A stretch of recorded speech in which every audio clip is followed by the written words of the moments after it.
Hello, and welcome back to Dev Game Club, weekly podcast in which two veteran game developers look at games from the past to discuss their relevance and impact today. I'm Brett of the Wild Duville, and I'm joined, as always, by my co-host, a man known as Ocarina of... Tim Longo. You're supposed to say Tim 3D Longo, but that's... Yeah, nice. Yeah, that was...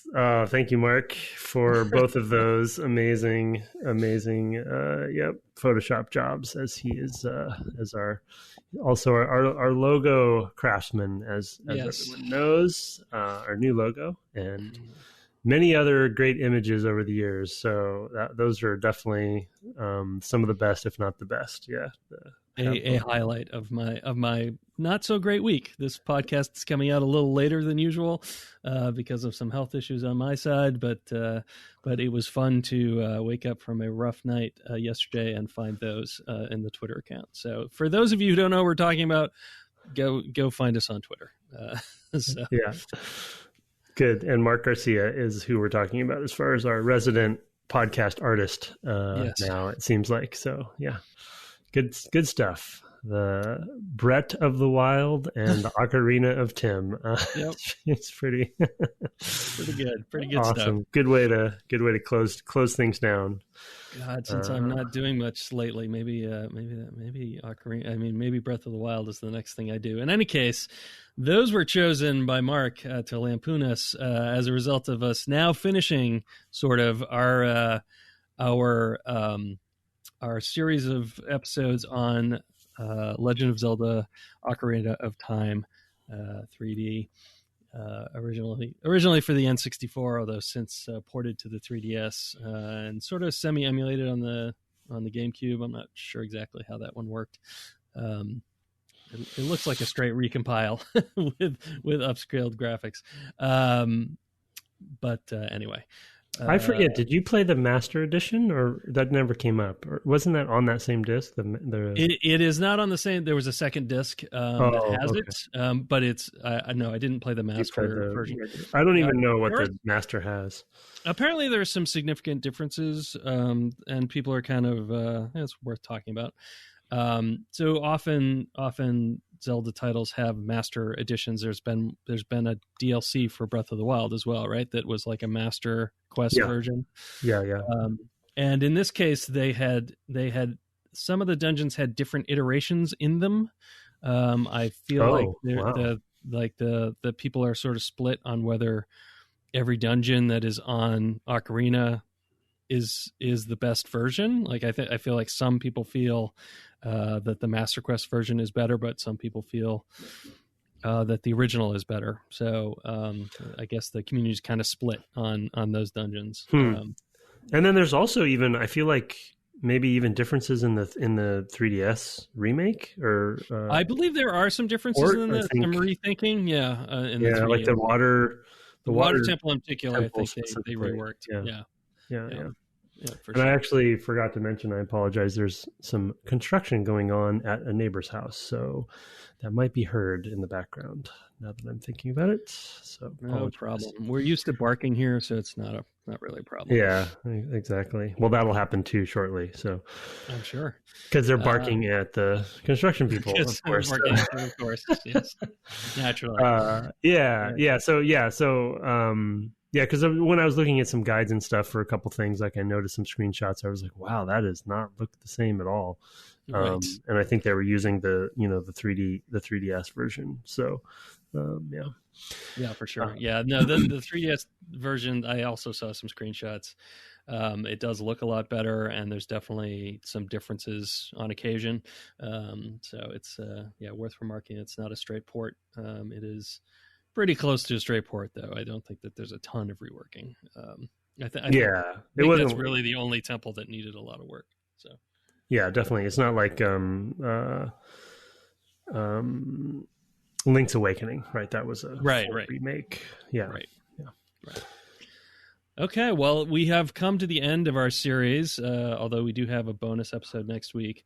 We are gonna just do our takeaways like we had said last time, which shouldn't take us that long, and I suspect we have a lot of overlap, and that will, in fact, I'm sure at least two of mine are are in yours, and then we'll go on and do a bunch of email because we did get quite a lot, as I've said before on the cast. Typically, Nintendo titles tend to bring in, this is the stuff of childhood and brings out a lot of memories for folks. So we tend to get more emails and longer ones. And I have a singing review. I better make a note of that because otherwise. Oh no! Yes. That's right. You've been threatening. I keep having to listen. It's weird because there's a singing part and a rapping part. I believe that's what the kids call it, rapping. No. And so I have to re-listen to the first part because I don't know and I won't get the melody right, but I will try. Anyway. Wow. Okay. I listened to it a few times this morning, so I think I'm on. And there's a funny story about that I will tell afterwards. Anyway, let's go to takeaways. As is habitual here, I'll let you probably say one of mine here right off the bat with your takeaways. Oh yeah, maybe. I think you're probably right. We always have crossover. This one, I don't know if this is definitely not worded in a intelligent manner, but my first takeaway on my list, at least, not really prioritized, is really like what I was trying to capture is the Zelda formula moving to 3D. And that's not ding, ding. Okay. Yeah, fine. All right. And the reason I wasn't sure if it would be on your list is it's not necessarily a pillar or like a takeaway per se. It's just a fact, in a way. That's what they were doing. But for me, it was kind of focusing on the translation of the formula to 3D, as a concept, and that being a pretty obviously, of course, that's a goal that they had, and seeing them do that and translate it in such a successful manner, though, as well as including essentially new innovations that hadn't been done, both in a Zelda game and in many cases in any game at the time.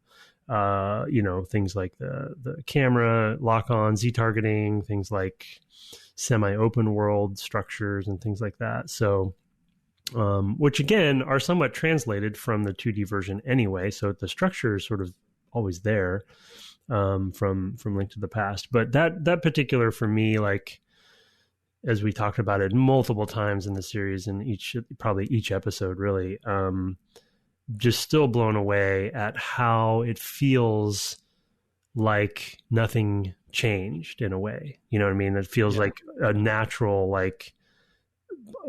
progression of a Zelda game. At the same time, but it's completely different in a way, right? It's like at the same time, it's like it's 3D. So you're right, exactly. Yeah. So it's like how, that just boggles, and they obviously beat this dead horse all the time when we play Nintendo games. It's like they just they definitely have their ups and downs occasionally, but pretty consistently do this. They make these leaps forward more than anyone else, really, and that's just always admirable. So that's I mean, I think part of that is that they go straight to the basics, where like, how are you going to get around in this world? So in the transition to 3D, that includes automatically jumping because it's not a platformer, or climbing, or doing all the sort of contextual stuff that we talked about probably in the first episode, but also dealing with, okay, well, now we have this third dimension, so we have verticality, so how do we do that? Well, it would make sense to have some way of pointing that out to the player and then letting you target that. And similarly having a first person mode that integrates well with the weapons, so that you can just kind of look anywhere if you want, but also you can do that with the bow or the slingshot or what have you. So there's just a lot, or the boomerang and the hook shot. Like, they get a lot out of all that. I mean, I just had it as transition to 3D because it doesn't really even necessarily feel like a translation, because I mean, some things are different. Like Hyrule Field feels much bigger than anything that came before it because of screens, right? Mm-hmm. in the tile based games, right, they had sort of this I know it wasn't really a limitation because, of course, they could have made the whole thing much bigger. And I guess in some of the towns they sort of do, like it slides and it's still the same town or what have you. But it does feel like a very different sort of space. And I can even remember playing it in 2002 and coming out onto that, field for the first time and going, whoa, like this is cool. We were already several years into the 3D transition at that point. And I would have played games that had equally as good vistas, but there was just something about that moment that really worked. Mm-hmm. And yeah, so yeah, and I think all of that, like I said, really just goes down to the basics of, well, why do we need to add this for the player? What does the player need to be able to do here? What new challenges does 3D bring? And then even playing with that a fair amount with various dungeons. The Water Temple certainly is one that kind of has had some issues with that because it doesn't necessarily take the formula in the way you're used to, right? I mean, with the sort of water that can keep going around cycling, basically. Yeah. There are some sort of slight missteps or slight, I don't know, missteps seems strong, but just it doesn't feel quite like the other ones. But they're figuring that stuff out, and you can see them working that stuff out. Yeah, and I think the Water Temple, despite its sort of its infamy, I do think that now that I finished it, finally, after all these years or what have you, I do think that, the spirit of what they're trying to do there is pretty significant and in the right direction. I think, sure. I just think they made a couple unforced errors or whatever on to use a terrible term that I don't even know what it means. Baseball term, speaking to a baseball person on the other side. I feel like, they were solvable. They just didn't quite get there, but the concept of what they're doing, I think, is taking these awesome Zelda concepts and putting them into 3D or new concepts, even in that case, probably. The sort of microcosmic example that I'd bring up with the translation, to your point of like not a direct translation, but a evolution into 3D, is really just the concept of block puzzles to them in general across the game. Because, block puzzles were in the 2D games, but of course in 3D that takes on a whole new meaning for what a block puzzle can be. And it's such a simple example and obvious example, especially with some of our Tomb Raider comparisons. However, how do you use verticality with block puzzles? Dropping blocks off of high distance, high ledges, and then using them down below, or like using a block to create a pathway. Like pushing a block. The simple concept of pushing a block through a hallway that is, essentially the same size as the block, so it's blocking your progress, and then having it fall down into a recessed area where it then becomes the walkway. You know what I mean? Like, yeah. Just thinking outside the box on block puzzles in 3-dimensional Zelda space, I think is like, that's for me, like, was an example of like, okay, they were reinventing themselves, but yet I still expect a block puzzle to be in a Zelda game. You know what I mean? Right, so, right. Well, we got to have these. Okay, so how are we going to do them, and how are we going to do them better or cooler, or at least contextually better for this kind of game? So, yeah, pretty fascinating.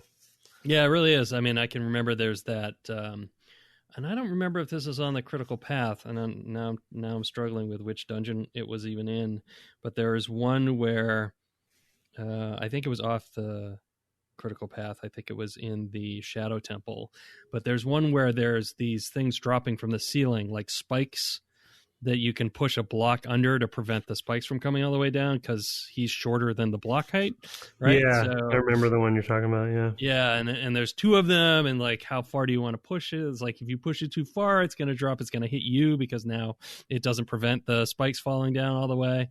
And there's just enough room, I think, to wiggle past on either side. And I was just, in that area, or maybe you have to pull it out a little bit. I can't remember how it actually worked off the top of my head. But I do remember thinking, this is a really clever 3D use of the block puzzle that they're kind of experimenting and off the beaten path. Like I said, I don't think that was Critical Path. I feel like that was a Skulltula only path. I can't remember there being anything else over there that you needed. So I don't recall. But I mean, if you want to see that writ large, I mean, as far as like numbers of the sort of clever, you definitely should play Breath of the Wild. I'm aware.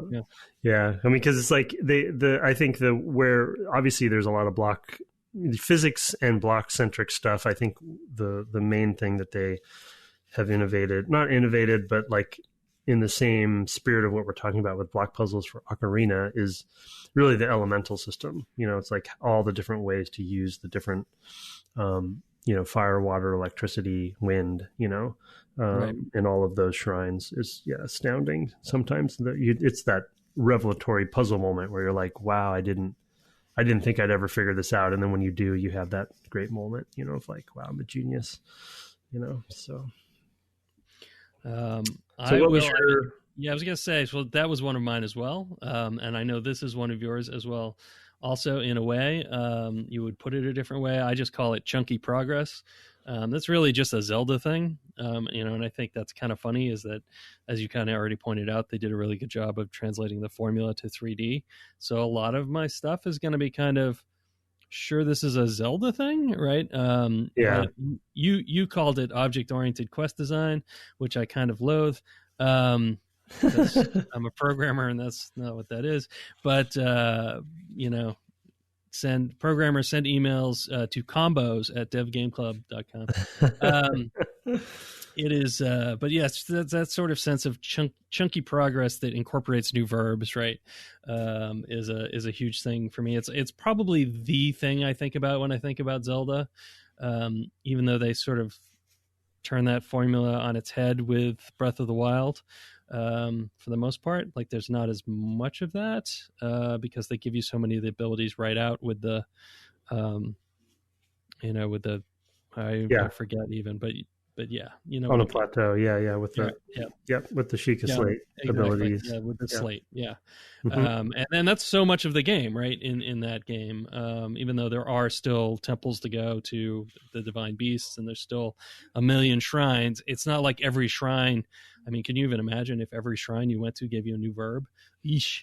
That would be that definitely constrains the game, and the corner turned away from that. And that's sort of interesting in and of itself.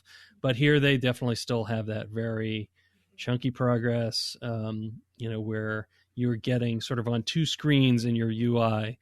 One, your quest screen, maybe also the music area of that quest screen, and then, of course, your actual stuff that grants you the verbs is all just really great to me. And to me, that's really a signature of the series, and the thing I think about the most when I think about the series.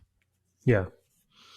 Yep. Obviously, I have that one too, and I love the term object-oriented quest. So I will continue to use it in our relationship moving forward. So that'll be good and fun. I'm well aware. I will think of some better designery terms to use there, but the same thing. Yeah. I think it is a Zelda formula thing for me. So there really isn't anything too much to add there. Just, it is just nice. I guess I'm such an RPG fan in general, and as the listeners know, an MMO fan as well. And, those games are so often, and in fact, most open world games do this now anyway, even if they're not really too RPG centric.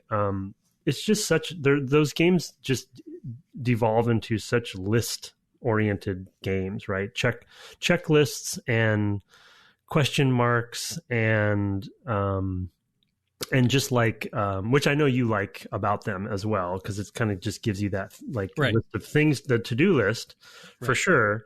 They're good for zoning out. I don't feel as engaged. Parts of my brain do not feel as engaged by that, right? Certainly, like yeah. And the rewards are a lot lower as well, right? I mean, it's just sort of like, oh, I did another thing on the list. I don't get the reward until I've done 200 of them, or whatever. Exactly. Yeah. Exactly. Yeah, that kind of grind. Yeah. So, and I like them too, and spend a lot of my time, in just filling out quest lists. But there's just something about having a screen where not only every action that you have available to you is there, but also having that related to a quest or event that you have done or need to do, and to your point, it is just a Zelda thing, but that concept of like having a screen that is empty at the beginning of the game and then full at the end of the game is so satisfying, because it's maybe a different, rather than object-oriented quest, maybe something about tangibility is a better word to use. That every action and every sort of mini adventure you go on has a tangible effect, and then at most of the time it also has a gameplay effect. And that sort of matrix of intent, like story intent, combined with gameplay result, is so gratifying, and so Zelda, and so unfortunately just sort of unique in a lot of ways these days, because I feel like nobody really does that. I mean, even Breath of the Wild adds in a quest log, essentially, right? To your point about like the plateau implications of the plateau and the Sheikah Slate in Breath of the Wild, the only thing they end up doing throughout the course of the game is they upgrade your core ability. So you're right, and I think one of the brilliant things they did in that game is they give you the core abilities very early. So when you leave the plateau, you feel like you're pretty ready. But then they basically upgrade those. I think all of them, maybe not all of them, but most of them, and that provides you some gating on some of the harder shrines. So you can't do I think, all of the shrines all the time, because you can't quite get as far as you could with the base version. You know what I mean? So that's kind of the brilliance of it, is like you still get some of that feel of progression that you get in like Ocarina, but the core fundamental concept of magnetism you already know. You know what I mean? Right. Now you can just lift bigger things. I forget exactly which things are upgraded, but that concept is how they I wondered about that, because one of the things in for example Skyrim that we had was sort of each area having difficulty, like a zone would in a MMO, yeah. But that was also tied to you, so that it was difficulty relative to you to a certain extent, right? So that was sort of if you're a person who likes challenge as a player, just go off early into those areas. But we didn't really communicate that, except by the difficulty you would feel, right? In those areas, if you were that sort of player. There was definitely a point, right? I had only played, I think, Oblivion and a very small amount of Morrowind when I started working there. And I remember going to Jeff Brown, the lead level designer on Skyrim, and saying, "Hey man, I'm getting really worked in this area," or something. And he was like, "Oh, well, that's because, you're level X and you should be level X plus, 10. And I was like, "Oh, how would I know that?" And he's like, "Oh, you just know because you're dying a lot." I was like, "Oh, okay." It's just like, "Oh, I didn't know that was a thing." I know we have these things to help that be a thing, but I thought that was to keep everything sort of in the sweet spot. But yeah, I mean, when you know that, you do feel like, I got through that really tough dungeon, at that point as well. Yeah. Anyway. And there is some, not to devolve into Breath of the Wild conversation too much, but there is some wiggle room with that. Like you can get to, especially if you're clever, you can figure ways to get to areas earlier than you should, for sure. But again, it's the kind of, as you know, and one of the notorious things about the game is you can technically go to Ganon's castle right away, right, if you want to, and so you just have to be, to your point there, you just have to be good. So yeah. All right, well, what's next for you? let's see. This one is let's see. I guess maybe we kind of hit it a little bit, but I guess one of the pillars or takeaways for me is a bit of a catch-all. And again, as usual, the way I wrote it down is not perfect, but it's this concept of having this sense of true adventure over the course of the game and doing a lot with a little to achieve that. And what I mean, which kind of crosses over into the object-oriented quests or tangible, effects of quests with the abilities and tools that you get, is that,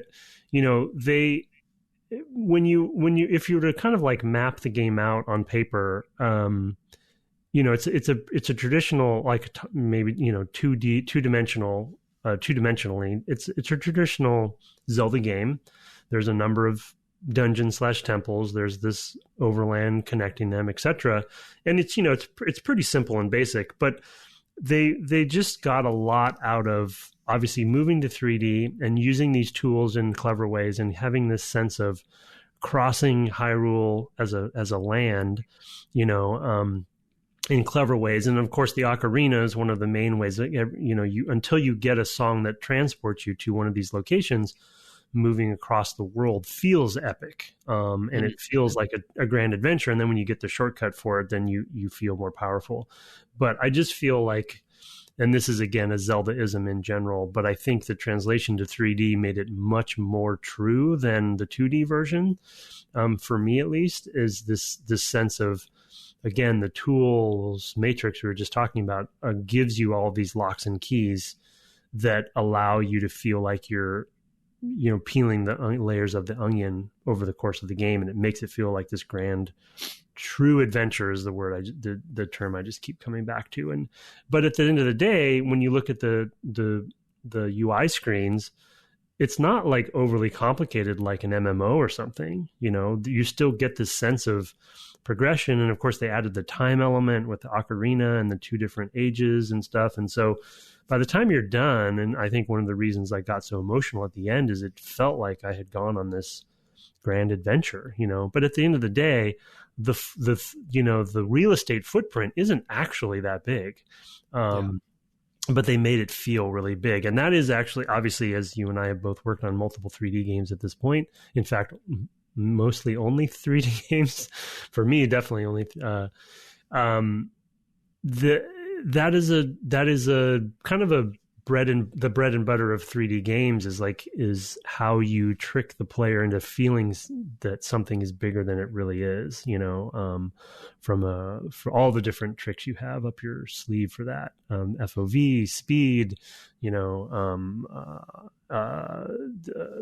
density, visual trick. Yeah, visual tricks and vistas and skyboxes and all this kind of stuff. It all kind of works together to give this illusion. But, as far as influences on 3D mediums, this is one of the games that I think people would talk about, sort of like, it felt enormous, felt like a grand thing. Landmarks, right? They're great at landmarks. This is Breath of the Wild as well. And to be honest, like Breath of the Wild is similar, just like the natural evolution. But, at the end of the day, as far as open world games go, it isn't as big as some of the biggest ones out there, but it feels much bigger than it is. And so that's one for me. Yeah, absolutely. I mean, I think part of that is also the, and this sort of ties into my next thing is the sort of retread you get out of making the world have those other things to do. As you grow your verb set, you end up recrossing spaces, and you have those moments of sort of mental discovery of like, oh, I wonder if I can do this with this thing, sort of moments. Or I remember seeing another thing like that, right? The best example I can think of is the magic beans is right next to the guy who's selling them. There's a plot, and you go, oh, I've seen that before, right? Where else did I see that? And you remember, oh, there was one in the village, there's one in the Lost Woods, etc. You just sort of you start seeing the world that way, as the world being a much richer place. And that's the stuff of adventure. And for me, the takeaway that ties into that is just the immense amount of side stuff and what I would call well-motivated density of this world, right? Yeah. I mean, the side stuff all rewards your main goals because it almost always leads to, more pieces of heart, for example, or which is probably the biggest thing that was a benefit to me, but also just additional abilities, the great fairies, I'll give you different things, and those all have to be found. They aren't just there in obvious places. I mean, some are more obvious than others. But that whole thing with the gossip stones or whatever is also there. You've been seeing that the whole game, and you don't know what they're about. You've whacked them with a sword and it tells you what time it is, and you're like, that can't be all, right? I remember thinking the first time I played this, maybe they're like a fast travel thing. I was like, but why would you have like 2 here, and then I would find some underground? I'd be like, that doesn't make it like that. I don't know if you would, so there's a point at which you go, that's really weird. But those do tend to go towards helping your main goals in that they tell you more about the world. I mean, some of it is just pure lore, but there's a lot that's like, here's where another secret is, or that sort of thing. So yeah, it's just and the same thing with the sculptulas, the gold sculptulas. I'm gonna feel bad probably forever that I didn't help that final boy who had a heavy sigh. Well, at least you've helped everybody else. Yeah, he's still there, just like dangling, just hanging. Yep. And the others are dancing around him, taunting, literally dancing in a circle around him while he's like, what the hell? What's going on? Guys, could you go outside, maybe find the other ones, maybe break the curse? I'd like to think that would happen, but that's a very weird thing. That whole that room. That's a very strange room if you think about it at all. Of course, those kids are there in the past, and 7 years later, they're still in that room dancing. What is going on with those kids? Well, there's also, I don't know, there's a little bit, maybe a tiny bit of commentary there, because they were known to be the richest family, right? So it's actually, they're referenced multiple times, like only the richest family could buy this thing, and they're referring to them, I think, because they have the wallets and stuff, and then ultimately we know that the final reward is endless money. So I don't know if it's like some sort of commentary on the richest family turning into spiders or something. I don't know. Who knows? But I'm probably reading too much into it. But I totally. That adds to that element for sure. I had a similar sort of sub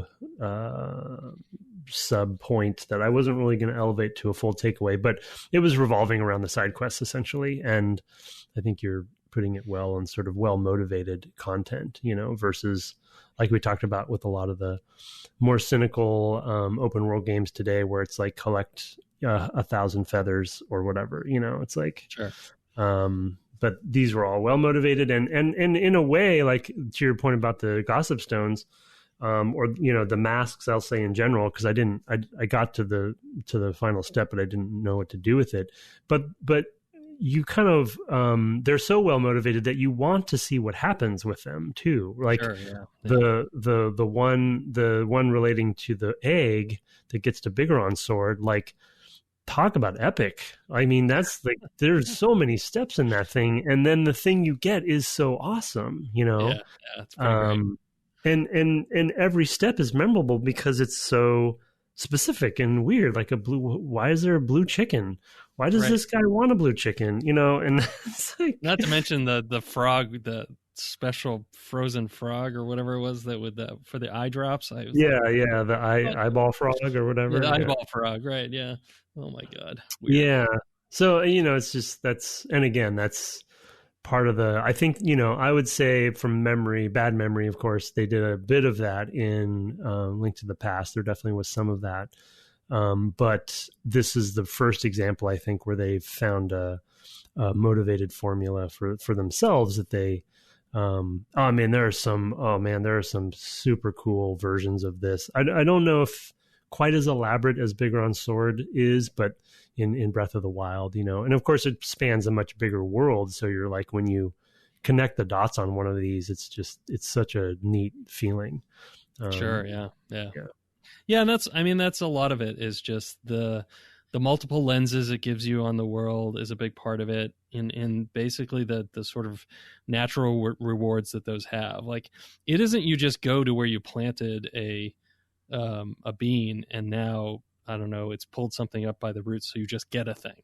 It's that you go there and you hop on a floating lily pad that takes you to some place you wouldn't be able to get otherwise, right? It's just all of that. It's they go all the way, right?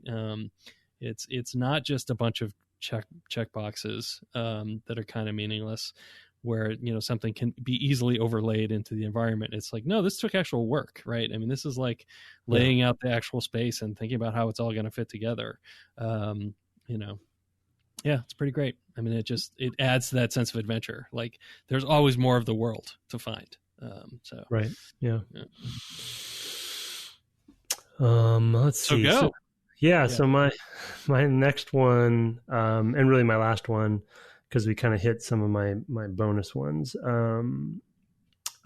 is essentially, the way I put it down is integrating aesthetics into mechanics and dynamics. And in parentheses, I put down the keys that aren't keys, which is a Easter egg reference to another one of our episodes, which was a Miyamoto quote from Eternal Darkness. Brad Furniture from Eternal Darkness. And so, and what I meant by the main example of that is obviously the ocarina, right? Specifically, and how the ocarina represents the aesthetics of the music and how important music is in the game, how good music is.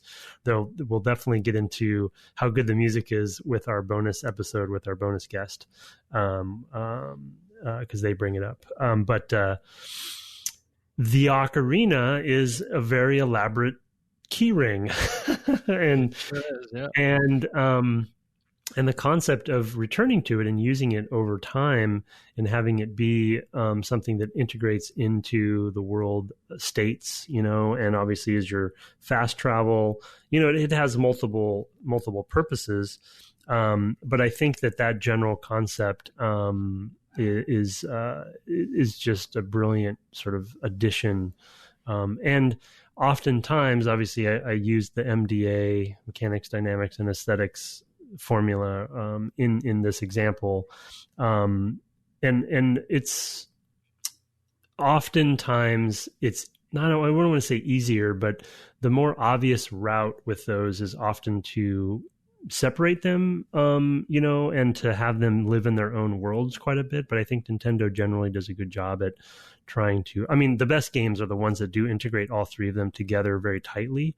But it's hard to do that. And so I think Nintendo's always been one of the best at trying to integrate them together. And I think Ocarina is another good, maybe one of their early examples of them really, because I think, obviously Mario has aesthetics, but it's, I don't want to say throwaway, but it's like, it's maybe a little bit simpler from an aesthetic standpoint because they're really having fun with the cartooniness of the world, and the logic of how things work is not, other than physics, is not really necessary, but when you have like a land and a story and characters and purpose and meaning and a saving the world quest, then aesthetics take on a different meaning, and then you have those integrated into the gameplay of the game.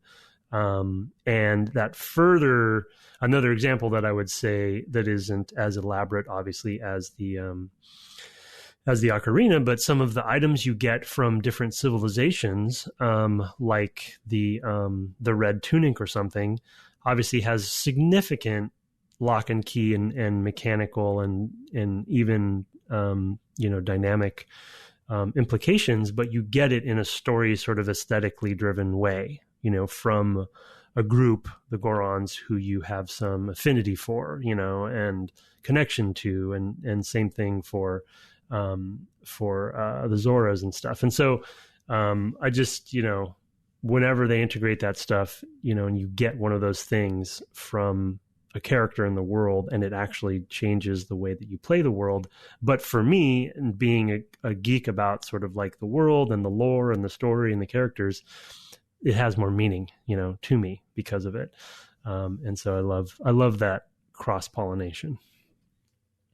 Yeah, I can definitely see that. I was wondering, by the way, did you manage to find, two things. One is, I love that there are 6 songs for the 6 temples the sages are in, and those notes in the on the UI have the same color as the sages, as the temples. Yeah, I love that. That's just a lovely touch, because the other ones are just gray, so the more general purpose ones, that are not for moving around the world. I think that's true. Maybe one of them is moving for the Temple of Time is a gray one, but I can't recall. That one is just the first one you get, right? And there's no temple associated with it, and it's yellow or gold. Yeah. Yeah. Okay. So I was just, as a side note, wanted to ask: did you figure out the hidden 13th song? You mean the Scarecrow? Yes. Related? No, I that was one of the ones I looked up afterwards because I didn't quite figure it out. So it made sense to me afterwards, but it's a bit of an opaque one. So I'm not too surprised. It is a little opaque, although he does say so. One of the things that I said, I don't know, I might have said it on the cast, but I can't remember what context, was that he has basically a clue in when you talk to him, which is that he can remember things for a long time. Whenever you talk to somebody in this game in particular who says anything takes a long time, that's a clue to, kid to adult. Right. And then if you teach him a song, basically, and you speak to him again as an adult, teach him a song as a kid, speak to him as an adult, he will say, "Oh, I remember you. You taught me that song. Well, here's my buddy Pierre, the other scarecrow," which I don't know how these scarecrows would still be sitting out in the same place in the same field 7 years later either. But let's just set that aside again. Don't think too hard. Don't think too hard about Yeah, but there's that sense as well of he'll help you, and so he's basically he's an anchor point for the hook shot. In a number of places, mostly in the dungeons, I think, or the temples. But yeah, he's that was a lot of fun to find. Yeah, that's cool. There was one dungeon temple that I never would have found. There was another Skulltula in a place that I would not have been able to get to if I had not worked out the thing with Pierre. So I know of at least a couple that I can completely. I know I would go back to, and probably that would work for, because there was no other option there. But I could hear the spider, so it's clever. It's it was my usual overthinking it problem, where I knew that it was something about the time and something about the memory for him, but the concept of just playing any song that he would remember and that be a song that you're creating just eluded me. I thought it had to do with one of the ones and then you play that, so I just overthought it. I do love that the 13th song is one that you write yourself, so that's just very nice. That's I just had music as a takeaway, right? It's not, that could be any Nintendo first party title really, but particularly these 2 series, Mario and Zelda, are the ones that I think are the most iconic. I love how it is tied thematically throughout the whole game. Mechanically, I think it's pretty fantastic. I'm so happy that somebody told me that you could play a full 12-tone scale on the ocarina.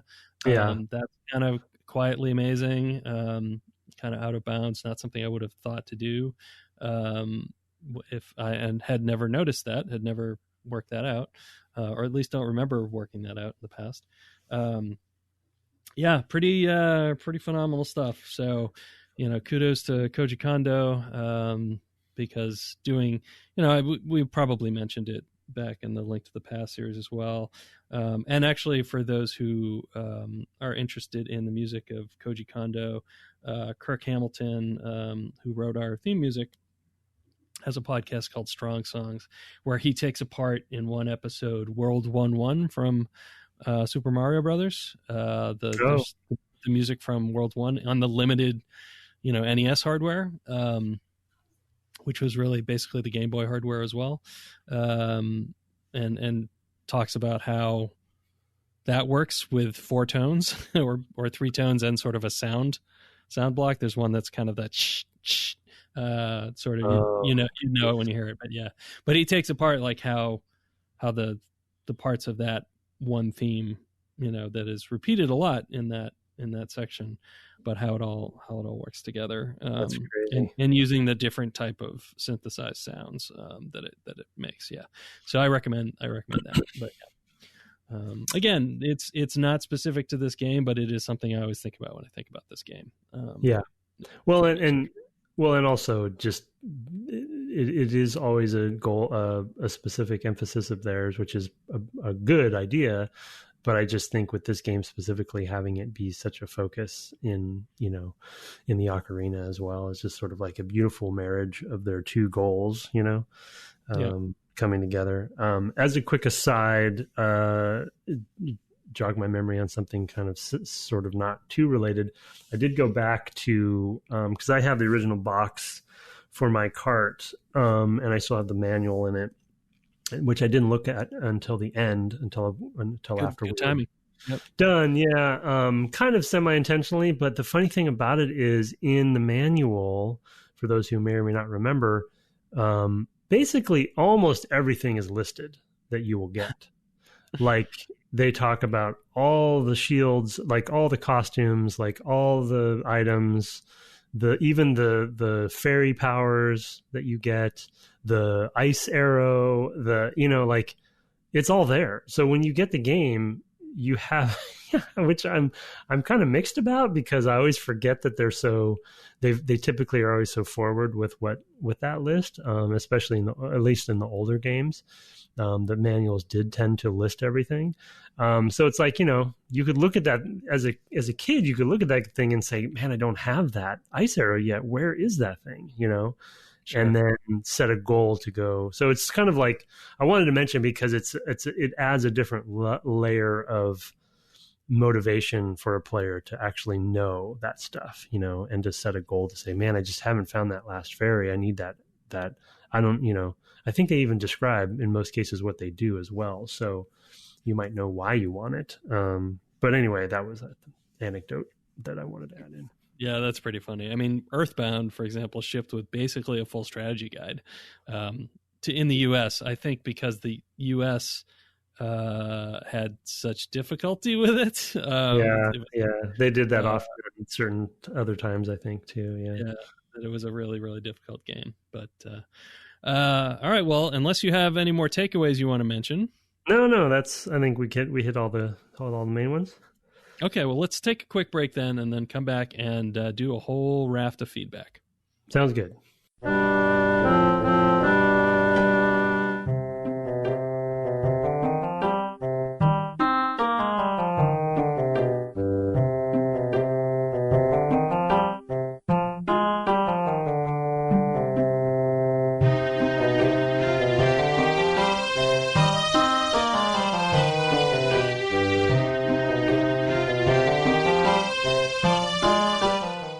Welcome back from the break. We are in the midst of our sort of final episode on Legend of Zelda Ocarina of Time.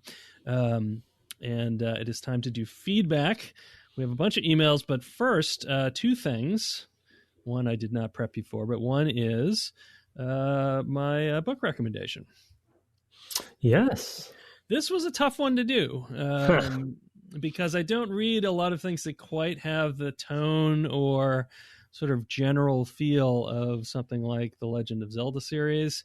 But I looked back in the last year or 2 of books, and I did come up with a couple that I think were all right. And I've decided on a book called Bone Houses by Emily Lloyd-Jones, who is principally a YA writer. Although this, I think, was marketed at adults. I think Bone Houses refer to bodies post-mortem that have been reanimated. So it is probably a little scarier than her normal, more YA fare, and maybe that's why it's kind of more marketed towards adults. It's also longer and things like that. But it still has a very YA feel in the sense that it's very plot-driven. a lot of exploration and etc. So I don't know at all how I came across Ms. Lloyd-Jones, but I enjoyed her work. And it's funny, when I was reading Bone Houses, I believe, I looked her up on Twitter and gave her a follow, and at the same time discovered that she was playing Skyrim for the first time. Wow. It was very amusing. I was like, I just started reading you and you're playing one of my games. So that was very gratifying. That doesn't happen every day, but that was very amusing. So yeah, anyway, cool. Bone Houses by Emily Lloyd-Jones. I think I've read some of her other stuff as well. And it's also good, but this is the one that's kind of closest. There's kind of a somewhat grand adventure, I would say. So it's it's good stuff. So there's it's a cool name for a reanimated body. Yes, I thought so too. Yes, it's quite good. It's got a lot of I don't know, Welsh undertones as well, I think. So it sort of feels like it's set in Wales or Scotland or Ireland or something like that, even though it's not. It's in a fantasy place, but it definitely has that kind of feel of a medieval, green place, with lakes and things. It's a good book. I recommend it. Not the sort of thing I often read, but I did enjoy it. Okay, and then cool. the other thing we have is a review, which kind of gives away the song in the title of the review. So I'll leave that to last. It's from Roel, and it's two-part. I'm not going to sing the first part, which has to be sung. It's supposed to be sung twice. I'm only going to sing it the once. That'll be more than enough for everyone, I believe. Certainly for you. And then I'll do the second part. My throat is not great today, so sorry if I do not quite hit the tones of the original singer. But then I have a funny story about this afterwards. Okay, so it goes. It's Tuesday and I'm wondering why I opened your podcast at all. I knew there wouldn't be anything new for me to listen on there from y'all. Less than 24 hours before a new upload, it reminds me that it's not so bad. It's not so bad. Dear Brett and Tim, sorry I haven't written. I don't listen on iTunes. I thought about writing a review on Google Podcasts, but they don't allow that. But anyways, forget it. What's been up? I know you probably hear this every day, but I'm your biggest fan. I've been listening and playing since your Super Metroid days. I tune into you guys on Google, Spotify, and follow you on Twitter. I like hearing your wise input on what made the classic games great. My favorite episodes are the ones involving guests. They're the best. Anyways, hope you sing this. I'll be listening. Truly yours, your biggest fan. I like how you got a little bit of an accent there when you were doing Eminem's part. I gotta be a little more Stan. Funny story. Stan has become a term in our. Thank you, by the way, Roel. The title was biggest fan. That has become a thing. That's I stand for such and such. Yeah. And until I was in Bainbridge in 2019, when I first learned the origin of that term, despite the song being significantly older, significantly, but older anyway, 10 years older. I had no idea where that came from. I just started seeing it everywhere. I had never heard the song. So yes, very, very musical. You heard that from when you I was listening to a podcast. I can remember exactly where I was. Funny. I was coming back from the Safeway that's near her school. And I was driving back to where I was staying, and I was listening to a podcast, and it was explaining the origin of the term. So I was like, "That's so funny." About that? Yeah. So anyway, I only found out where it was from recently, actually. From, of course, I get all my references from my daughter anyway. So of course, and it's the best way to keep current is to have a young person around. Exactly. But I do like that song a lot. So that's a delightful selection, and you did pretty good. You pulled it off. Yeah, it's hard. Nice I had to do two people, but yeah. Yeah, yeah. Two very different people. Two very different people, yes. Awesome. Yeah, I've watched that video a number of times, mostly for her part, because the other one's just kind of rapping. But even then, I don't feel like I really, I'm not a rapper. I don't know if you realize that. I definitely did. Oh, I know you did. I know you did. All right, let's get on to the email. Thanks again for that, Roel. We really appreciate each and every review, singing or non. They help us. Reach new listeners. Let's move on to email to devgameclub@gmail.com. I gave you, sir, the first one, as I always do. All right. Legend of Zelda Ocarina of Time thoughts from Guy Morgan. Hi, Mr. Rhythm and Tim. I appreciate that you have a lot of email about this game, but I thought I would throw my pence worth into the hat. There are some great things and infuriating things about this game. I would have been 13 when the game first came out, and I remember it being much, much more taxing than when I've replayed it. But as I mentioned to you guys on Twitter, I played through the remake on the 3DS. On my replay, I finished the game over some pretty long sessions over the course of about 2 weeks, maybe over the course of 2 weekends with the weekdays in between. The 3DS is not good on the wrists. Yes, agreed. I'm not sure I would want to play this on the 3DS, but I want to play that version, unfortunately. I hope that it comes out on Switch. He goes on. Anyway, here are a few things I noticed. Feel free to omit any or all of them. Well, I'm going to not omit any of them. So here we go. The puzzle designs involving blocks are really good at telling you whether you need to climb the block or not. The larger blocks are slightly higher than what you can climb up. So if there is a channel groove in the floor, you know that you need to maneuver it into place where you can climb it.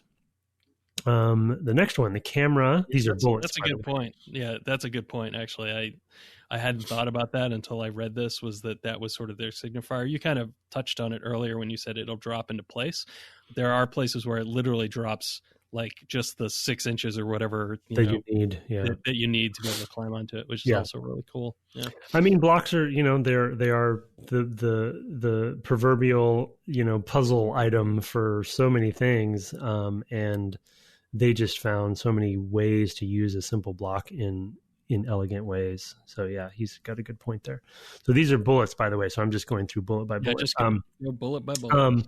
The camera and targeting system are usually really, really good, except when dealing with enemies that are above the top of the screen. Yeah, I agree. I mean, I don't even know if that's the only example. The bats are particularly tough that way. That's definitely a bad one, but there's lots of issues. They're trailblazing, but when you trailblaze, you're still going to get you're still going to scrape your knees or get some thorns or something.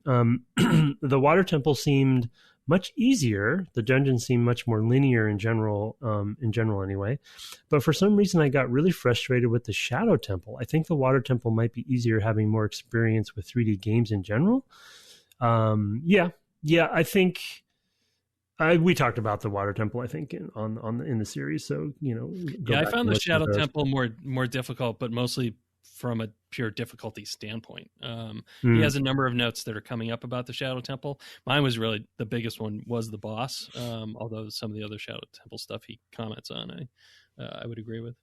I feel like the one I had the most trouble with was the Forest Temple, but I'm not sure why. I think I just outsmarted myself or you something. Were discombobulated from having a hard time getting in, or I don't know what it was, missing that first key. You missed that first key. I mean, it was the key. It was the key stuff. The logic of the small keys is where I had my whole tirade about that, I think. So, but anyway, and now I feel totally differently about small keys for the future, which they kind of do away with. So I'm kind of glad about. Anyway, let's see. I wonder whether the frustration with the Shadow Temple is due to the gimmick being the hover boots, which aren't great since they break the rules, quote unquote, about how far Link can jump. Perhaps if Link jumped and then hovered, this would be easier to grok. Potentially. Next one, two things that are almost had me walking away from the game were in the Shadow Temple. The first was the large guillotine room. I don't remember this, where if you fell off, you went back to the very top of the ramp with sculptulas. Right, yeah. So there's a room with you come in when you finally get to it. You cross a room with two or three guillotines, and then you get to the end where there's a skeleton dude that you have to fight on a platform, and then you kind of go. There's like a thing that plunges down next to that you have to cross over the top of to get to the next thing, and then jump up on. Yeah, it is a very complicated room, and the reset point is pretty far back comparatively. Yeah. So their reset point. It's easy to get. It's easy to get.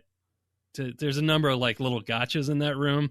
Like there's a point where one of those sort of floating, bouncing skulls pops up, and if you don't know that it's there, you could very easily get hit by it. Oh yes. Yeah, I know what you're talking about.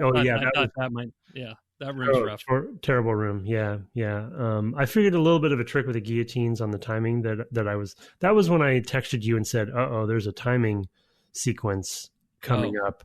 And it was the timing of those guillotines and getting across that section, because the game's not good with that. I mean, the reason that that's a frustrating section is that the game is not you. It's a contextual movement system. So like that's not when you do timing based jumping puzzles is with a contextual movement system. Like those don't go together. Those aren't two great tastes that taste great together. Yeah, so it's very, very bold of them to do that. And then in that temple in general, I feel like the checkpoints were not great. The similar thing with the boat, right? Like you had to go all the way back through to get to the boat if you died on the boat section or whatever, or after that. The other was the block puzzles are either solved or not solved. There's a puzzle in the basement of the temple just before the boss area where you can move a block to gain access back to the main room. But the threshold of the main room is halfway up a climbable wall. If you don't move the block the whole way, when you climb back down, the block is back in the original position and you can't get back. Oh, yikes. Yeah, I can see that. Yeah. Next one, the entrance into the Forest Temple could have been better, I think. Perhaps some slightly better differentiation between textures or probably colors for the hook shot. I think I had to use the hook shot to get up there, but seemed to to use the hook shot to get up there, but seemed to be out of range from where it seemed to want you to stand to use it. The tree stump next to it. Yeah, I mean, I had the same problem. I didn't use the tree stump. I didn't even think to use the tree stump, to be honest. I guess it does make some sense, but it is completely agree with him on telegraphing. Like the messaging on that, the visual language on that doesn't, like there's none. I mean, that's why we put rope textures or actual ropes, I guess these days, modeled ropes on all the things that you can shoot your shottable thing onto, Tomb Raider games, for example. Well, but then the other thing is like they're not consistent with hookshot language across the game anyway. So it's like they did it to some degree for some of the side stuff, but this is Critical Path. Oftentimes there's a symbol on where you can actually hook shot. Right, that's true. It's weird that's sort of bullseye thing. Yeah, do it that case. Yeah. There's next one. There's not very much to spend your money on in the game. By the time I came across a yellow rupee 200, I think I already had a full wallet. Maybe I wasn't buying enough magic beans. I mean, I think that's just, as we talked about. Zelda economies have always been weird. Yeah, it's generally a buffer for, I think, for people who lose things, right? It isn't really that useful. The N64 controller is probably better than the 3DS for this game. I think on the N64, your inventory could be 3 C buttons and an R button. On 3DS, you have X and Y plus 2 on the touchscreen.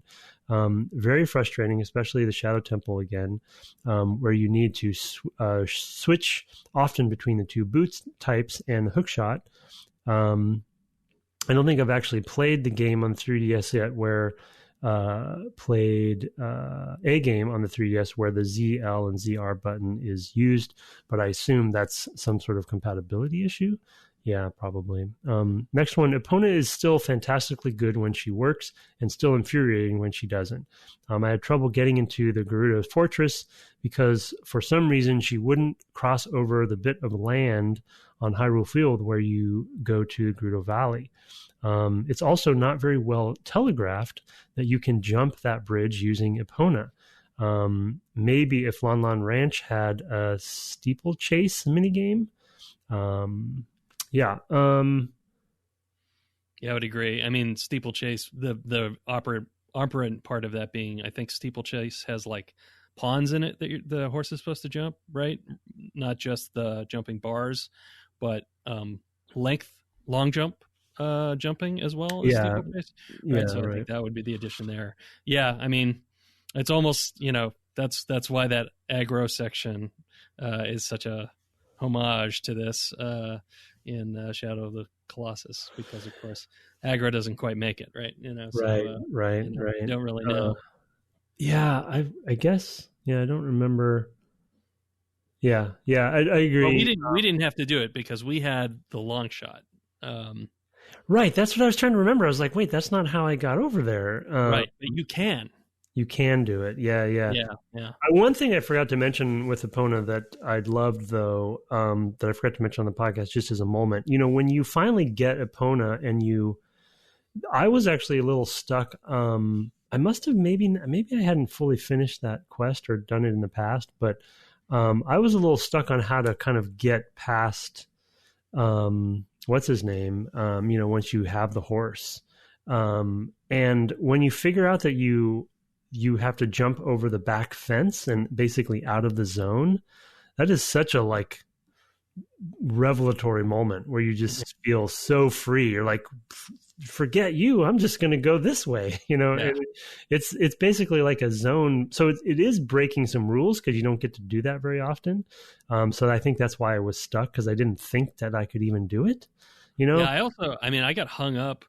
I think the first time I tried to do the step of the Bigoron Sword quest, where you have to race across the field, there's a fence that crosses most of the field, and then there's a small gap, right, that the road goes through. And I went thinking, well, I'll just jump over this, and it's much lower than the one in the ranch. And I thought this would just kind of happen, right? I mean, it's such a game about contextually doing things. And then it didn't, and I was like, what? Oh, and I got hung up there, and I turned around and tried to do it again. And I think you're supposed to press the carrot, do the carrot thing there or something There's an angle problem too, I think. And it has to be very straight on. It has to be perfectly straight on as well, which is another kind of how perfect do you really expect this to be? So there are issues for sure. The Gerudo Fortress is slightly odd in that to escape, you need to shoot guards with a bow and arrow. The guards then fall asleep. I suppose otherwise you'd be slaughtering the Gerudo population, but it seems strange that they put you in jail with all of your equipment. I wonder if they tested a version of this sequence where you're limited to a non-lethal version of the bow and arrow, or you get to use a Child Link slingshot again. The only time I had real anxiety about keys is in the Gerudo training grounds, where there are as many small keys as doors, but some of the keys are very well hidden. I seem to remember on one playthrough I ran out, quote unquote, ran out of keys, but didn't realize there were more in the dungeon. And for that, I agree with him there generally, but because that was a side thing, and because there's sort of that trust in them that we talked about, where there's always a solution, they would never let you down, then that anxiety goes way down for me. And again, as I said, I think last episode, that was maybe one of my favorite parts of the game, because there's so many clever things they did to hide those keys. The only time the game is reasonably good at allowing you to proceed without some of the magic, in particular Din's fire arrows, but there comes a point where you need to have them. I think I had the same thought. as there's not a source of fire in the area. I think it's critical path, although I might be wrong. Yeah, I think you need them for the Shadow Temple. I think you need them. Yeah. I can't imagine doing that any other way. And fire arrows. You need fire arrows for the end, right? Because you need to shoot fire arrows at those torches in. Yes. Yep. Yeah, to get the golden gauntlets. The gauntlets. Yep. Yeah. Yep. Which I was surprised by because I figured those were totally optional. But like, oof, man, if I didn't have those and I was stuck on what to do, because that is going back to the trust thing, I would have assumed that they would have given you everything. Yeah. Given me what I needed. I wouldn't be in the dungeon without what I needed. But in those cases, he's totally right. I think actually they are breaking a rule that they come to actually have for themselves later. I don't think they do that stuff anymore. Yeah, I think that that's something they learned from this game I mean, they probably had that as a goal going in, and then we realized later or something like that, oh, we could use this there, and then maybe didn't think that through. Like, oh yeah, but what if the player hasn't done this thing? Well, that's really hard to miss. I see the justifications, right? But yeah, totally. And they really make the Sun Song very clear, right? I mean, that you can do that and get the fire arrows. There's a lot to make it easy to find that stuff, easier than other things. But yeah, I would agree that it's not, those things aren't on the critical path. You have to be paying attention. I just don't know. It's just interesting that they would break their formula because they are so known for. I can't. Well, I think that the earlier 2D games have more of that. More possibility for that, right? In particular, Link to the Past, I feel like there are things that we got, like you even got to the final dungeon and didn't have something you needed, I think, and had to go back for it. I don't remember what that was, but I feel like that was true. Yeah. In Link to the Past. And I think that that's something that they just got away with over time. Like, well, do we really need to have these things that take more? Like, we should just make that stuff side questy.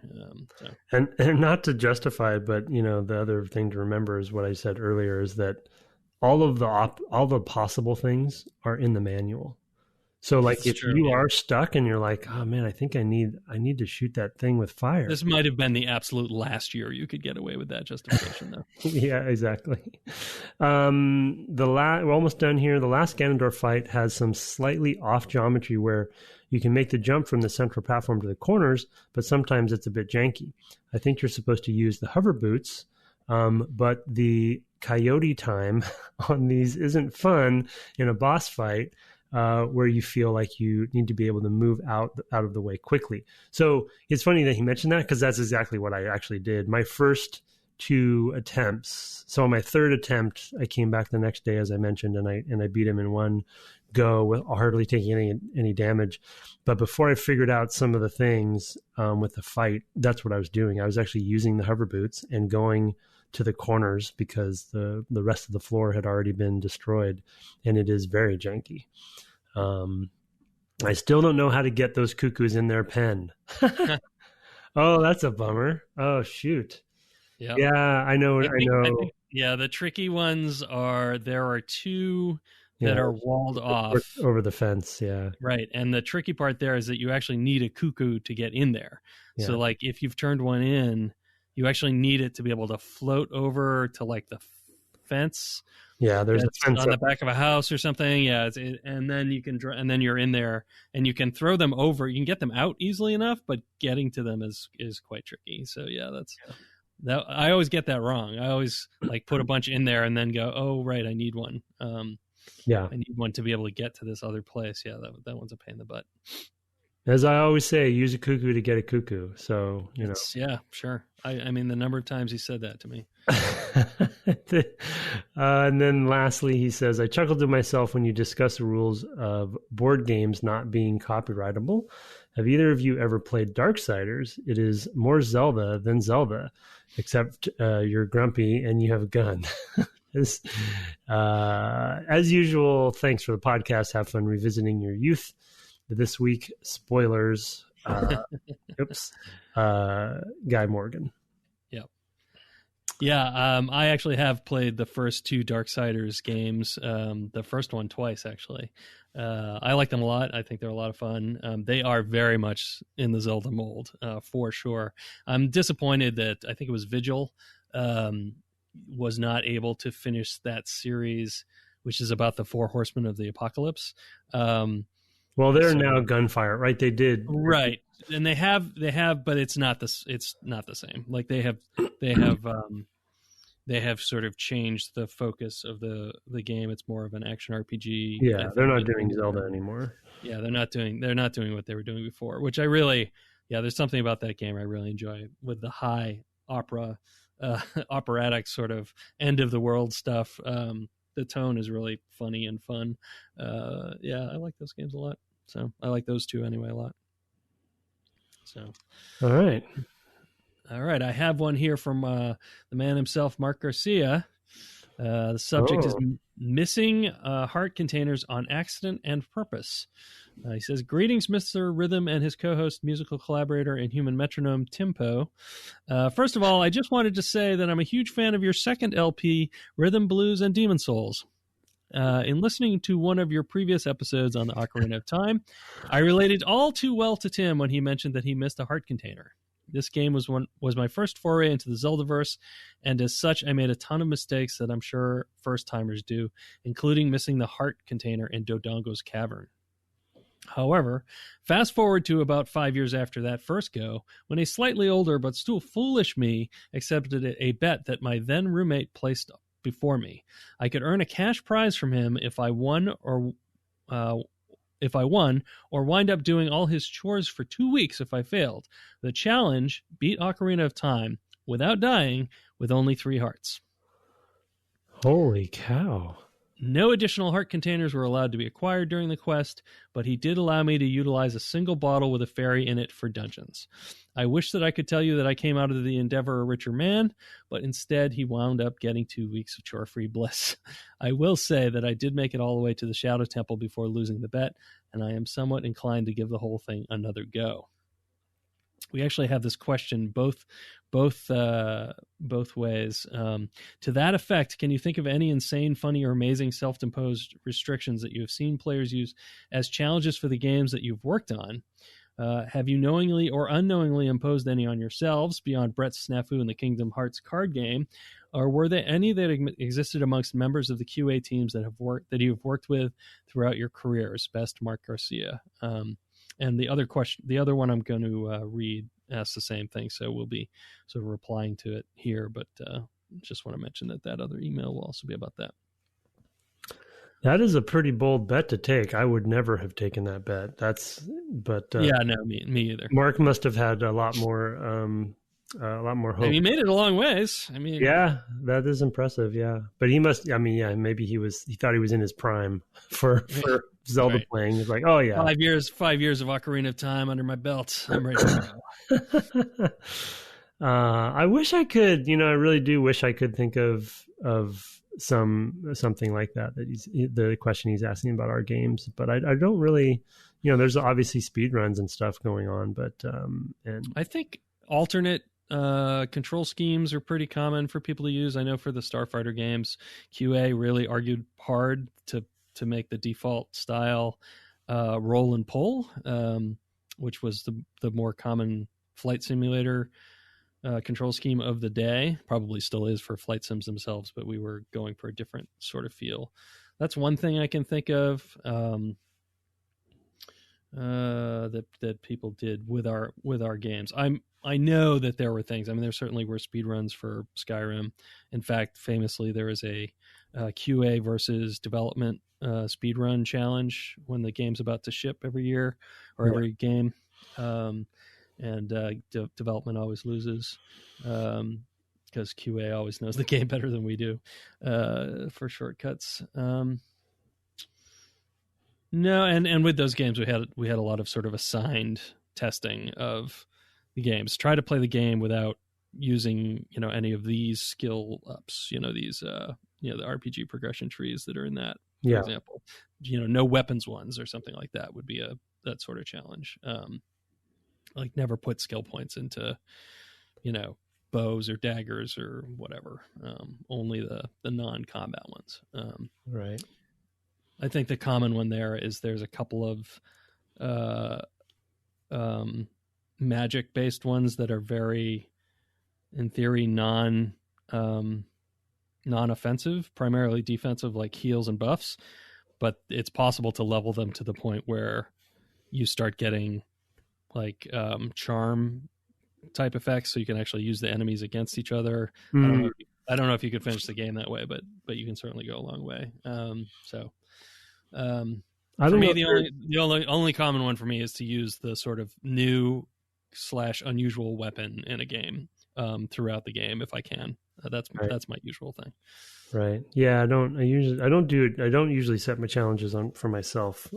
Usually due to time, but one that I obviously could easily find out if this has happened, but one I've often thought about for Republic Commando is if anyone has played the game, if it's possible to play the game never killing an enemy yourself, only other than the solo missions, just using the squad to go through the game without shooting yourself. I wonder if it's possible to actually do that.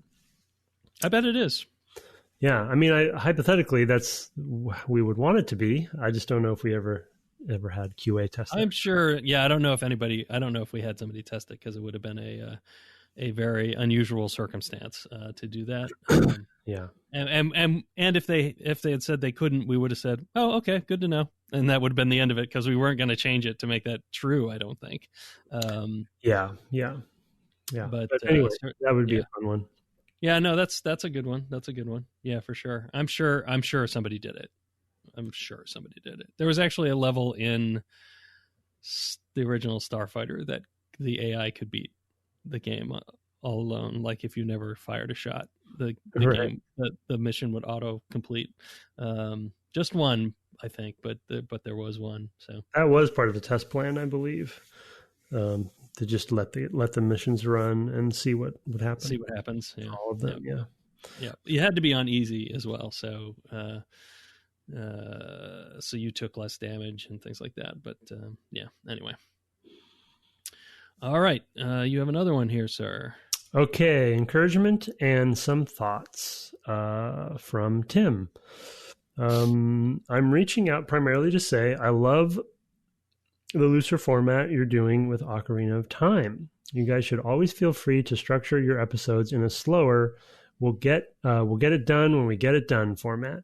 A couple dungeons here, some exploration there. Some games are built for this more than others. The first episodes I listened to were Final Fantasy IX, which certainly could have been improved without the strict time constraint. Don't forget, it's your podcast. Feel free to do what you want and make changes from time to time. You don't even run ads. You should run ads for the work you do. Thank you. So right there, you have it there, Tim. We need to replay Final Fantasy IX in longer format. Take 6 months to play it. Yeah, there you go. Yeah, I mean, I agree with him for sure that it felt very different for us to play Ocarina in this fashion.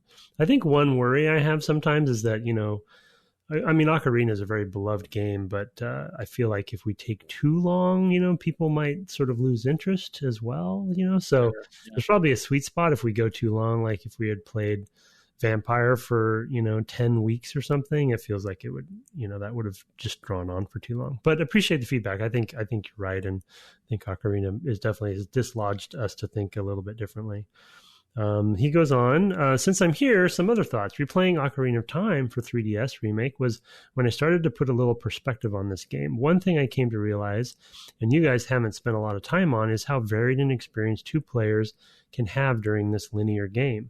There are a number of optional objectives from the less significant heart pieces, bottles, sculptulas, to big changes. The most well-known being that Epona is entirely optional, easily missed, and never required.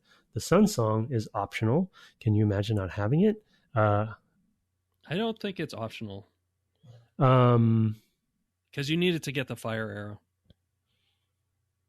You don't? Well, no, you can wait for the sun to come up. You don't need it. Oh, that's true. That's true. You could just sit there. I never thought of that. It's just a timing thing. Yeah. Oh, wow. It's That's the wild. easiest way. Yeah. Yeah.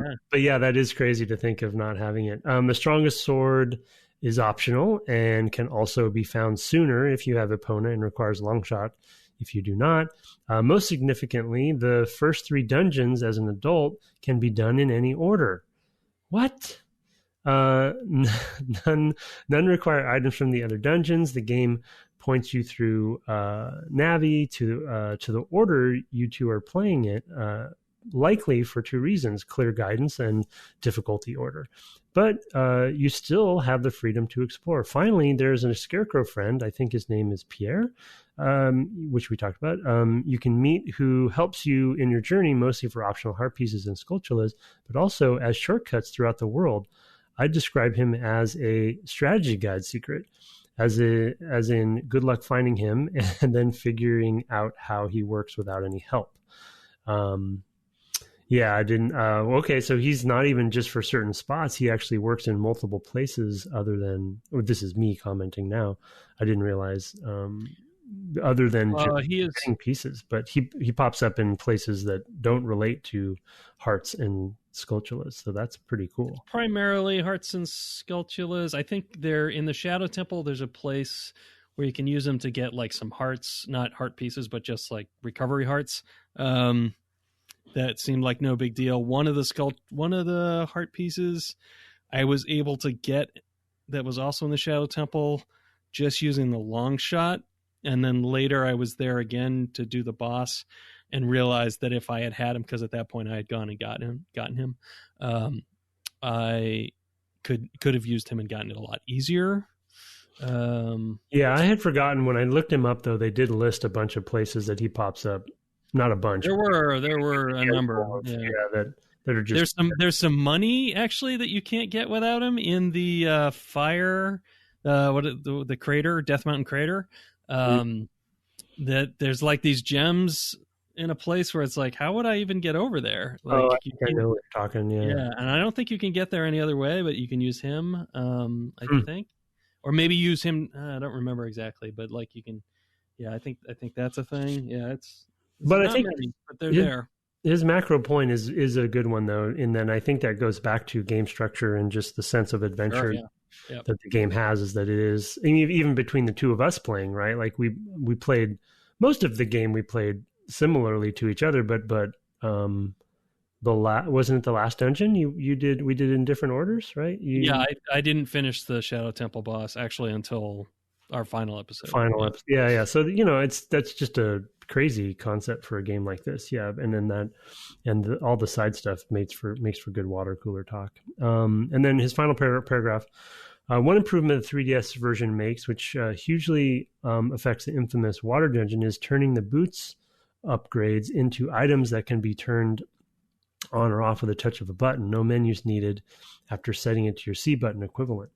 That's what they do for the series, for the rest of the series, really. Even further improvement is present in Ocarina of Time randomizer community, where they have mapped the boots upgrades to the D-pad, left and right direction, so that you always have it at your call. Further, the ocarina is mapped to D-pad down, so it's always present. Having just finished listening to your talk of maybe taking a deep dive into the history of fishing mini games, I would love to hear that, and maybe also a discussion on the history of the D-pad. It started out replacing unwieldy joysticks, was later replaced by joysticks and shunted off to the useless side of the N64 controller. And these days seems to shine again, being used as an item, equipment, weapon toggle. Metroid Prime is the first example I can think of to do this. To bring everything home, you guys should remember it's your podcast. Do what you want with it and its format.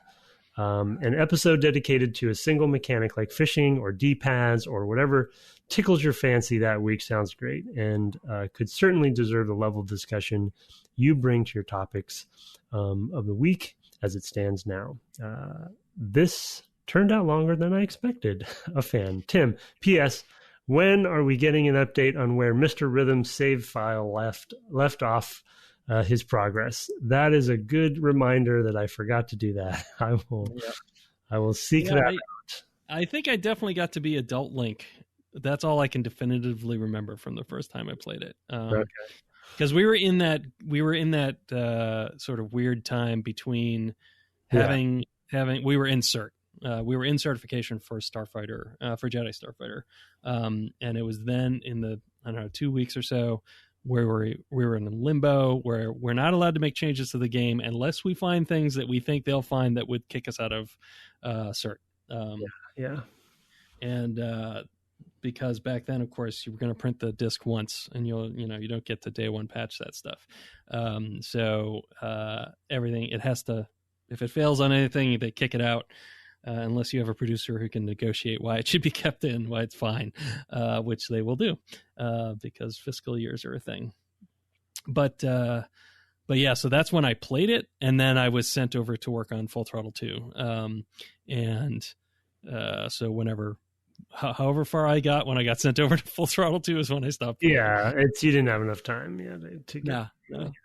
And I didn't have one at home. Otherwise, I would have taken the cart home. But I was just playing at work while I was waiting for bugs to come in that I needed to fix, which were relatively few. That was a pretty bug-free project, so it was pretty straightforward. All right, here's that one I mentioned about self-imposed challenges from Scott. Playing Zelda with a self-imposed challenge. Hello, DGC. When Brett mentioned that he missed the heart container, is actually Tim, in the Forest Temple, it reminded me of something my college dorm mate and I did. When we would play games, we would impose challenges on ourselves. He would play through Fire Emblem using only all knights units or having a team of mages. I played through Legend of Zelda Ocarina of Time and Wind Waker with only 3 hearts. In order to do this, it meant that after beating every boss, I would walk to the blue light, purposely skipping the heart. I also had to be careful with side quests I did because some resulted in getting a piece of heart, and as you know, if you collect 4, this would give you another heart. I find it remarkable that these games give you the opportunity to replay them in a very unique way. Also, it's all the games prior to, I think, Skyward Sword didn't have a hard mode, so this was a way to self-impose a hard mode into the game. Yeah. Has there ever been a time that you guys have done a self-imposed challenge in a game? Thanks for the great podcast, Scott. So we already kind of discussed that part, but I can't imagine. I could not play this game that way, though. No, but I mean, we talked, like, we had people write in about this being the game they played all year kind of thing. Sure, So you could totally see that happening. And it didn't even occur to me. It's a good point, because it didn't even occur to me that, that there's reasons why people may not want to pick it up, for self-imposed difficulty, for various reasons. It's sort of like, why not allow them to do it? I guess whatever I said back then, my refinement would just be, make it clear that it's there, and then you can make the decision, but it wasn't always the way that the camera was. It wasn't always clear. So, but I mean, to their credit, it was still there when I went back. It was just sitting there, which I was also I was, to be honest, baffled by, because it felt like, wow, that seems like something that would totally, would not be saved in the save file. For some reason, I thought that would be the case. So, yeah, so to their credit. But yeah, that's a great point. I mean, it's for me, it's sort of a mini takeaway of like, yeah, give the player the options, because you never know what they're going to do with the options. Might as well, rather than force them to do everything in the way you want them to do it. Yeah, no, that's a good point, and I think that's one of the things that I think both you and I have been finding with tabletop again, is how much you have to allow the players their own freedom of expression when we play those. That the solution that you have in mind, or that whoever wrote your module had in mind, might not be the only solution. Almost certainly will not be. Actually, that is one of the reasons why CRPGs are often so hard to do well. Right? Is that I've said it before, right? I probably should never pick Bard as my class when I play an RPG on a computer, because I should know better by now. That is just going to end up not having been tested enough, and it's almost a self-imposed challenge to do it to myself at this point. But But yeah, I mean, it's just, you have to keep in mind that players are going to find their own ways to do things, and to leave room for that, I think is a tough thing to do, but worthwhile. Right. And that's kind of the tacit agreement when you're playing the first games we play, right? On the playgrounds or what have you, right? Is that, there's going to be some bending the rules, or especially when you play with like a parent, that they're going to probably let you win. They're going to let you break the rules in all sorts of ways, and finding room for that opens up new avenues of play that I think is worth doing. So I do have I'm by no means promising this. Brett knows that I've been thinking about doing this for a long time now, and just have not committed, but I'm thinking about dabbling with streaming at some point. And the first game / series that I want to do, because the third game's coming out soon and I have a good friend working on the game, is Hitman. Everyone knows, most people know it's one of my favorite series, but if I do stream the Hitman, the new Hitman trilogy is what I would do. I would start with the first one and go through working up to 3.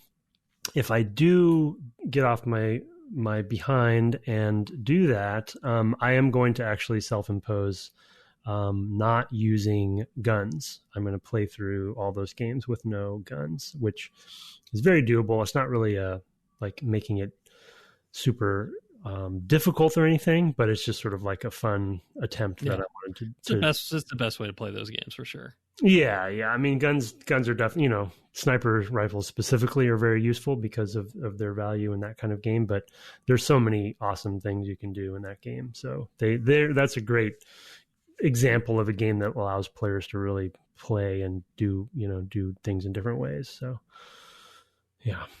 Yeah, I love those Clockwork games so much. So I hope that you do it just so I can watch. But yeah, I don't know, that might be too much, Tim. But I do enjoy those games. We played the original Hitman 2, Silent Assassin, in the first year of this podcast. Yeah, it was our second series. Yeah. Yeah, we played the new trilogy, Hitman 1, as a bonus episode, and I really enjoyed it, and never did finish it, and would love to go back and play that and Hitman 2 and Hitman 3. I have not been streaming because I started having problems with my elbows again last year, and just decided I probably had to let it go. So now I basically only play games for the cast. So I only play old games, but maybe someday I will get back to that. But I will help you, sir. If it's it's a little daunting to get going, to be honest, and it's going to be another time suck. So I'm worried about both those elements. But that's why I haven't done it yet. But I want to dabble, but we'll see. Yep. All right, last mail. We can do it. Okay, Nostalgia Playground Secrets and Water Temple / GMTK. Yeah, Game Maker's Toolkit. Oh, okay. From Josh Rogers. Hey, gentlemen, loving the extra time spent on Ocarina of Time. The game is comfort food for y'all playing, and I feel like for a lot of listeners who don't have time to play like me, it's comfort food listening to y'all talk about it. Reminds me of the days in elementary school talking about secrets and strategies in this game. Our minds were totally blown when we discovered that Sheik was actually Zelda in disguise. We also all were convinced that there was a secret hidden dungeon to solve and explore the Temple of Time, which we spent collective hours trying to figure out how to unlock. Oh, wow. You have to remember this game came out right as at the cusp of internet becoming a lot more widely accessible. My only interaction with the internet at the time was at school. It would be a couple more years before we got internet at my house. So let me tell you, gentlemen, y'all really missed out on the playground rumor mill that churned while all of us kids were playing Ocarina of Time. The thing is that if I had been part of the playground rumor mill when this game came out, I'd probably be in prison. Yeah, you would be arrested. Yeah. Do y'all ever have any memories of being kids playing video games? Oh, sorry, I missed. Nope. No, you're right. convincing yourself of secrets that were not actually there, or trading game gossip with friends on the playground. Also, finally, I really enjoyed y'all's discussion on Water Temple. Have y'all watched one of Game Maker Toolkit's most recent videos where he focused on a certain type of Zelda dungeons, and specifically the Water Temple? Y'all should check it out. It's only 12 minutes long. I think it really complements y'all's discussion and help explain some decisions Nintendo made and lessons learned. And then he has a YouTube link. Keep up the great work, and thank you for your trip down memory lane. Merry Christmas, Josh Rogers.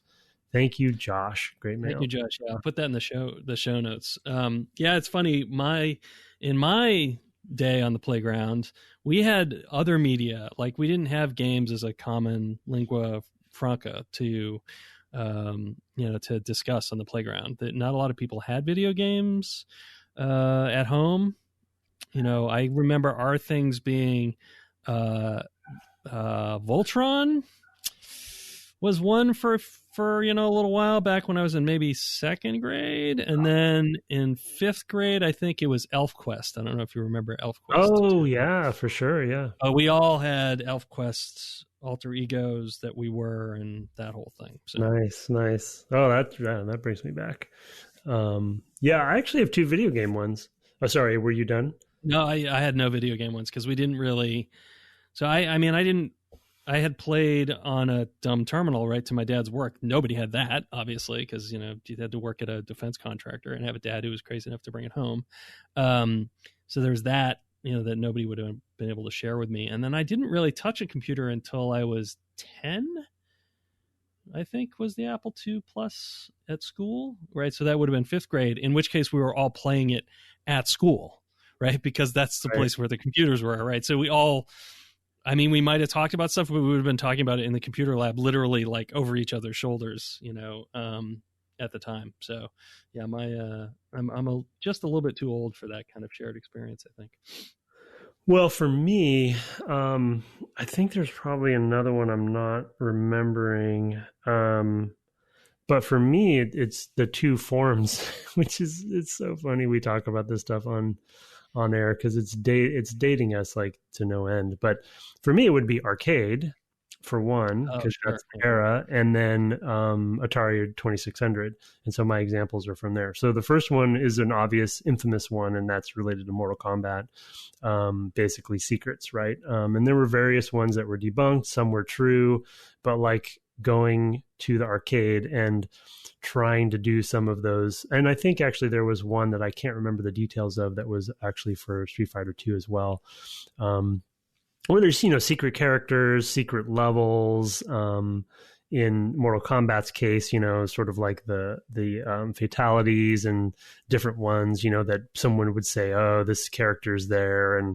And so you'd try to do these combos in the arcade. And not only that, but you're spending your money to do it, right? So you're putting your coins in, and you're like, I heard it's this up, down, right, whatever, kick, punch. And you're trying to do it and arguing with each other that you did it wrong. And then you put another quarter in. It's like, that Ed Boon started these rumors just to get more coins, or whatever. And so some of them were true, but a lot of them were not. And then the other one that actually is one of the most, I think I might have said this someplace before publicly, like maybe at I think it was like WonderCon or something. But one of the sort of weirdest, most influential moments for me, and as a gamer in my childhood, was finding the secret in Adventure for 2600, for Atari 2600, where you see the credits. And I don't know, look it up. It's going to be hard to explain, but look it up if you don't know about it. But in Adventure, I went and did it in an emulator just to say I had done it. Yeah. I think I ended up getting a magazine that showed me how to do it, but that was definitely Playground. Like someone on the playground was like, "Hey, did you know that there's this secret room you can get to with that you have to get a secret key, and it actually shows you the name of the people that made the game." And I was like, what? That's not true. People don't make games. Yeah, this is a robot made this. What are you talking about? But then eventually I did it, and it's pretty convoluted. And there's this little like extra key that you have to get. You have to do things in a very specific way. But you do get it. And you basically go kind of behind the walls of the dungeon. And Adventures is still to this day a very influential game on me because, all of the things I imposed on the game of what it really was, obviously very simple graphics, but I am in this dungeon, right? Getting these keys and killing these dragons and so for it to have essentially a secret room, secret passageways and stuff was mind blowing. So that one will live. That one will live for me, live in me forever. So. Yeah, for sure. Yeah, like I said, I did not have a lot of sort of playground experience with games. Not a lot of people had consoles where I grew up. No, I was lucky. I was definitely lucky to have. Arcades is a good one though. But I tended to only play arcades in the summer when we went to Hampton Beach, New Hampshire, which had the arcades, right? And we had arcades in town growing up, but it was like the only time I was sort of permitted to play them. My parents basically didn't want me blowing money on those things. We didn't have a lot of money when I was growing up.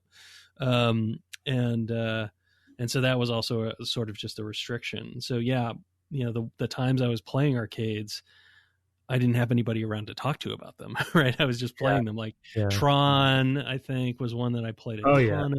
Yeah. Food Fight, I played a lot of. I never really played a lot of fighting games. I played like Galaga and Pac-Man, certainly. I had Pac-Man fever. It was driving me crazy. So anyway, well, thank you for all of those to devgameclub@gmail.com. And yes, happy holidays to everyone. This is our first episode of the new year, coming out a little late, but yep. So next week we do have another final episode. Final episode with Legend of Zelda, sort of an unusual bonus for us. So we look forward to sharing that with you. We might be back to do an outro to that. Depends on whether we get any more email. You can shoot us reviews, of course, to the iTunes infrastructure or anywhere you're allowed to make reviews. If I don't read it on the cast, I might not have seen it, so just shoot us an email or about any subject at devgameclub@gmail.com. You can find us on the web at devgameclub.com or on Twitter at devgameclub. You can also find my co-host at Tim Longo Jr. with a JR at the end. Our intro and outro music was written and performed by Kirk Hamilton and commissioned by friend of the cast, Aaron Evers. Our new logo is, of course, by Mark Garcia. Thanks to all of them. Have fun pasting our faces into game covers this week. And good night. Good night.